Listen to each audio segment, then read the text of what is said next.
The year's winding down, the Black Friday deals are upon us, so I figured it would be appropriate to share 5 JRPGs from 2024 that are absolutely worth buying, and 5 that you should probably avoid. What JRPGs do you think people should play, and which ones do you think they should avoid? Drop a comment letting everyone know.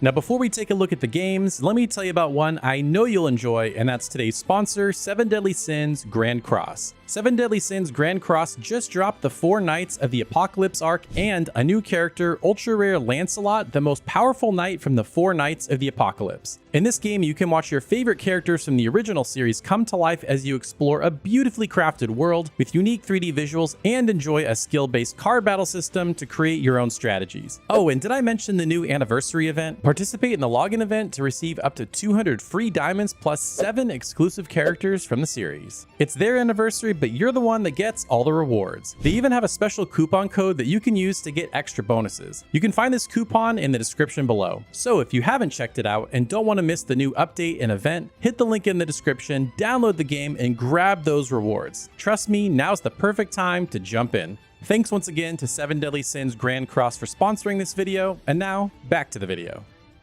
Now, one of the best games I've ever played and easily one of the best JRPGs of 2024 is Final Fantasy VII Rebirth. From top to bottom, it just has everything I'm looking for in a game, and it just does it so well. I think the thing that really grabbed me the most was the incredible storytelling. It had me on the edge of my seat wanting to know what happens next, because for those that have actually been playing it, it's not exactly a one-to-one remake. There's some things that are changing, so it's really interesting to see what are they going to change, what are they going to keep the same, what surprise do they have, what are they going to add to the game to make it even better. And I just fell in love with these characters all over again, especially characters that didn't have any screen time in the last game or didn't have as much. Like, for example, Yuffie. I absolutely loved her in this game. She was just so much fun, such a big personality, so goofy, but that's the kind of characters I like. I know a lot of people don't like her. She's a little too anime, but I don't know. I just loved playing as her and just her character in the story. And honestly, I've just never felt so many emotions while playing through a game. It was just everything from excitement to sadness to being puzzled. It was the total gamut of emotions, and I love when games can do that. It's very, very rare, but Rebirth managed to do that. And honestly, the original game is very special to me, so these types of things are going to matter a lot. And of course, it goes from a very simple little polygonal PS1 game to this massive open world to explore. Now, some people said it was a little too big. There were too many activities to do, but honestly, I love doing everything in the game. All the little collectibles, all the side quests, going to parts of the world that were never there before. I just really fell in love with exploring this world on chocobos, with the buggy, just walking around. It was so much fun. Not to mention how they expanded the combat. A lot of the characters' moves are pretty much the same, but now you have these awesome team-up moves, and there's team-up moves between every pair of characters, which is incredible if you think about it, that they all have unique pair-up moves. So it was really fun to try them all out, see how they paired together. Plus, they added Yuffie and Red 13 as playable characters in this game, so there's even more variety. Again, like I said, Yuffie was my favorite to play. She was so much fun, a little bit broken, and I can't wait to see what Vincent and Sid do in the next game. Not to mention that absolutely wild ending, not going to spoil it at all. Maybe a little bit drawn out with the Temple of the Ancient stuff, but man, I just want to see what happens next in part 3. Not to mention a pretty great dollar to hour value. I mean, you're easily going to get 80 to 100 plus hours in this game, especially if you do absolutely everything. For me, I think I spent about 75 hours. Near the end, I just wanted to see what happened, and then I never went back to the game. If this is the only JRPG you buy from 2024, man, you're going to get a great one. Now, for the first game that I can't recommend is Reignatus. Now, I tried to warn you guys. I remember when that game got revealed, everyone was so hyped. And I'm like, guys, it's Furyu. Their games are never as good to play as they look in trailers, but people were suckered in by the looks and the tie-ins to Neo, The World Ends With You. There were a lot of tracks composed by legendary composer Yoko Shimomura, and it was even written by Kazushige Nojima, the writer of Final Fantasy VII, all the remakes, Final Fantasy X, and tons more. So I understand why people got excited, but I mean, guys, right now it's currently sitting at a 57 on Metacritic, currently the lowest rated JRPG on PlayStation 5. So that kind of wraps it all up. But why exactly is it bad? Well, where do I start? Like I said, it looks flashy and cool. Furyu knows how to make their games look cool and seem fun to play, but then when you actually get into the game, they're so shallow. Playing it gets repetitive and boring very quickly. There's not a lot of variety in the type of combat you can do. Sure, you can collect these sort of like spray painted artworks on the wall, and you can kind of mix things up a little bit, but it's not as deep as you might hope it would be, especially because the cast of playable characters is relatively small. Not to mention a really bad camera, especially in the tighter enclosed areas. Like, it doesn't know what to do. There's a lot of glitching that goes on. So the outside works a little bit better, but when you get into tight corridors, man, does it have problems. And now I want to be clear about this next part. Not every game needs to look like a AAA game. Trust me, I love my pixel RPGs. I love my lower budget indie games, but this game just looks budget in a bad way. Outside of a few pre-rendered cutscenes, the cutscenes are just basic. The character models look old, and it just doesn't look that great when you really sit and look at it. Bottom line, don't be fooled. Trust me, it's not worth your money. There were so many other better JRPGs that were released this year that are way more worth your time.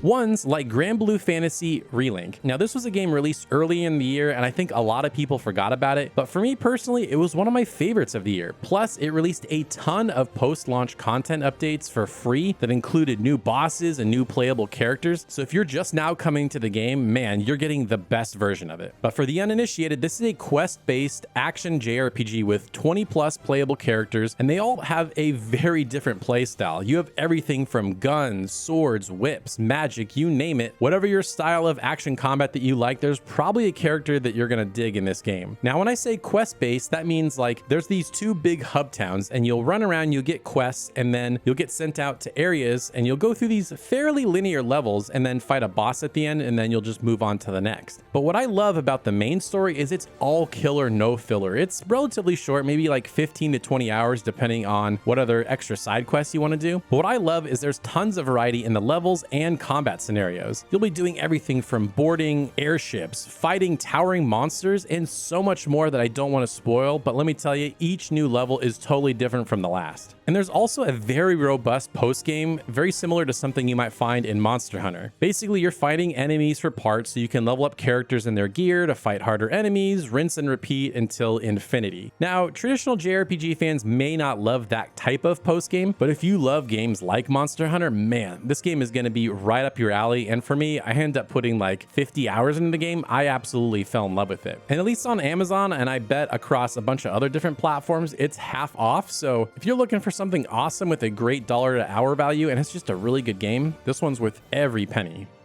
Now, before you light your torches and sharpen those pitchforks, let me explain this one a little bit. Eiyuden Chronicle 100 Heroes is such a cool game and a worthy spiritual successor to the Suikoden series made by a lot of the original team. It has fun 6-person turn-based combat, addictive recruitment and town building gameplay, and a gorgeous art style. However, the Switch version of this game in particular should be avoided even 7 months after launch with tons of patches. The main problem is the performance. The load times get aggravating so fast. I mean, you're going to be getting in and out of combat a lot, and there are like 4, 5, 6, 7 second load times every time you start a battle and end a battle. Now, that may not sound like a big deal on paper, but that really adds up over the course of the game and becomes aggravating. And even when you're in the menus and you're just kind of like tabbing through different aspects of the menus, even those have slight load times. And again, oh, okay, what's half a second? What's a second? But over the course of a 30 or 40 hour game, I mean, that really starts to add up. Plus, it barely hits a solid 30 frames per second, maybe in like smaller areas, but when you're in the big overworld map or towns or even some dungeons, it struggles to hit even 30 frames per second. Now, earlier in the game's release back in April when it came out, there were quite a few soft locks, which I believe got patched out, but I still don't really know that 100%. So you're still at risk for getting soft locked and you're gonna have to reset your game and possibly losing hours of progress. Overall, though, this game is a fantastic one that I would actually recommend to play on literally any other console than Nintendo Switch. And I know there's a lot of Switch fans out there, and this is probably honestly where it sold the best. But if for some reason you haven't picked it up and you've been looking to give it a try, just don't play it on Switch. The performance issues just make it totally not worth it.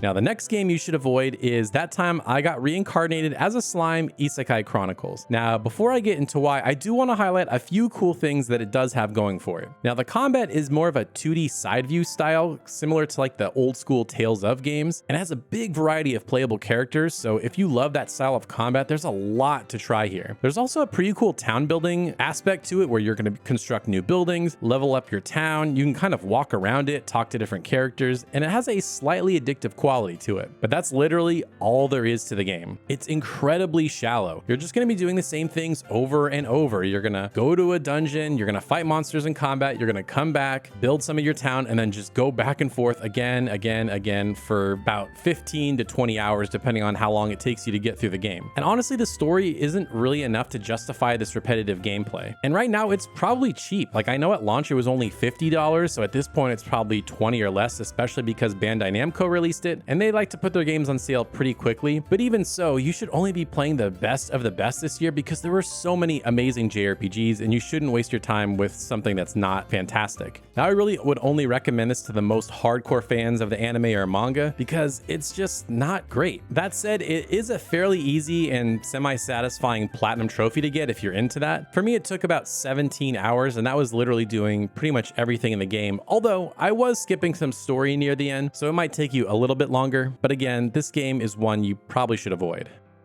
Now, one JRPG from this year that didn't nearly get the love it deserved was Unicorn Overlord, but I can totally understand why. This game just doesn't show well in trailers. It looks really complicated, it's kind of hard to explain, you just sort of have to play it for yourself to get it. And even someone like myself that's very well adept with games, I was pretty confused with what this was supposed to be. But then I played the very extensive demo and I immediately got it. Basically, this is a real-time strategy RPG. You'll bring your squad into a battle, you'll initiate combat, and there's these capture points all over the map, and you're going to have to send your little squads to capture the maps or defeat the enemy to finish the battle. Now, once you move to points, the game will initiate combat, and it's sort of like automated, but basically the winner is determined by stats and what classes you have. There's sort of a rock, paper, scissors like aspect where certain classes are weak to others, and so that will really determine the outcome of these battles. Now, remember what I said about this game being kind of hard to explain? I've played the game extensively, and I'm sure it sounds like I'm doing a terrible job of describing how it plays, but essentially you're winning battles, you're capturing territories, and then basically the goal is to capture all the territories around the map, or at least the really important ones, and then you move on to the next one, eventually trying to defeat the big bad guy. Now, the beginning of the game is very addictive. You're constantly getting new party members, so you can experiment and really figure out, like, what squad do I want the best? Like, which one is fun to play with? Who are actually the strongest? So that aspect is really cool. Now, admittedly, the game does sort of drag near the end because you can kind of just face roll most battles without thinking. It gets a little bit easy, especially when you max out and you kind of min-max your teams and you get them to be exactly how you want. But that said, it's worth playing to the very end to see how the story concludes because it's really good. Also, that Vanillaware art style, so unique, so beautiful. This game definitely deserves more love, and if you haven't tried it out already, you definitely should. It's fantastic. All right, look, I really don't like doing this for smaller teams, and I feel like I'm kind of beating up on someone that can't really help themselves, but I included Skyocean's Wings for Hire in several upcoming games list videos, and I saw a lot of people excited for it, but I just gotta be honest, it's just bad. You look at the cool art style and the nods to Skies of Arcadia, and you might think to yourself, well, how could it be bad? Honestly, it's a slog from the very start of the game. It begins with a fetch quest, you're kind of just running around the starting town, it's just boring immediately. Then you're tossed into this flying tutorial with some of the worst flying controls I've ever experienced in a game. And then you get into turn-based combat and you're like, oh cool, you're in jets or fighter planes and this could be cool, but it's just about as dull as it gets. There's nothing unique, there's nothing interesting about it. Not to mention the same thing goes with the story. There's no voice acting, which doesn't necessarily mean it's going to be bad, but overall I just didn't feel invested in any of the characters. Like, I didn't get any characterization out of any of these guys, and I just didn't care about what was going on. Not to mention, man, that running sound effect is just so grating and repetitive. Like, one of the first things I did was just turn the sound effects down because I couldn't stand hearing my character run with that little pitter patter. It was just so annoying. Outside of the fantastic art style, this game just really doesn't have anything going for it. Now, if you don't trust me and it's one of those games where you're like, nope, you're wrong, I gotta try it for myself, there is a pretty substantial demo, so you can go try it for yourself. But woof, this was one of the most disappointing JRPGs of the year for me because I was really rooting for it and I really wanted it to be good, but honestly, it just isn't.